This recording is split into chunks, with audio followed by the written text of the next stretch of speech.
नमस्कार बंधुरा आमी ऋतुपर्णा आमार रिस्टेस चैनेले तुम्हादेर प्रत्येकके जानाई स्वागत। आज तुम्हादेर साथे इलिशेर सबचेये सहज रेसिपिटी शेयर करब, सेटा हलो बेगुन इलिशेर झोल, जा झटपट तैरि हय आर जे केउ अनायासे तैरि करते पारबे। चलो आर देरी ना करे एबार रेसिपि शुरू करी। इलिश माछेर टुकरोगुलोके प्रथमे हलुद गुঁড়ো, नुन, लंकार गुঁড়ো और सर्षेर तेल दिए भालो मतन मेखे 20 থেকে 25 मिनिटेर जोन्नो आलादा करे रेखे देब। এই রেসিপিতে আমি ইলিশ মাছের পিসগুলোকে আর তেলে ভাজবো না, সেজন্য মশলা দিয়ে ভালো মতন মেখে আলাদা করে কিছুক্ষণের জন্য রেখে দিচ্ছি।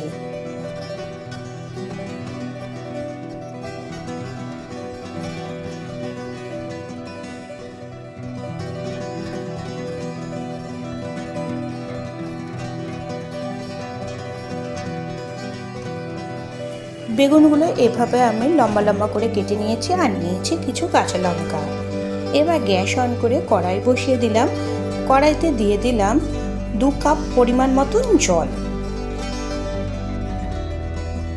জলের মধ্যে আমি নুন দিয়ে দিলাম স্বাদ অনুযায়ী আর দিয়ে দিলাম সামান্য পরিমাণে হলুদ গুঁড়ো। সব কিছু জলের সাথে ভালো মতন মিশিয়ে দিলাম।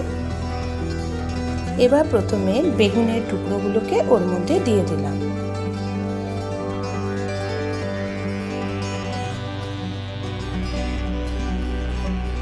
এরপর একে একে ইলিশ মাছের পিসগুলোকে এর মধ্যে দিয়ে দিচ্ছি।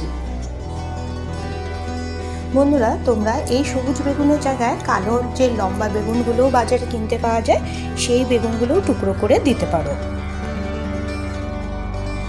সাথে ঝাল অনুযায়ী কিছু কাঁচা লঙ্কা অ্যাড করে দিলাম। ইলিশ মাছের পিসগুলো ম্যারিনেট করার সময় যে মশলাগুলো ছিল সেই মশলাগুলো কড়াইয়ের ঝোলের মধ্যে দিয়ে দিলাম। গ্যাসের ফ্লেম মিডিয়ামে রেখে সবকিছু হালকা নেড়ে চেড়ে নিচ্ছি।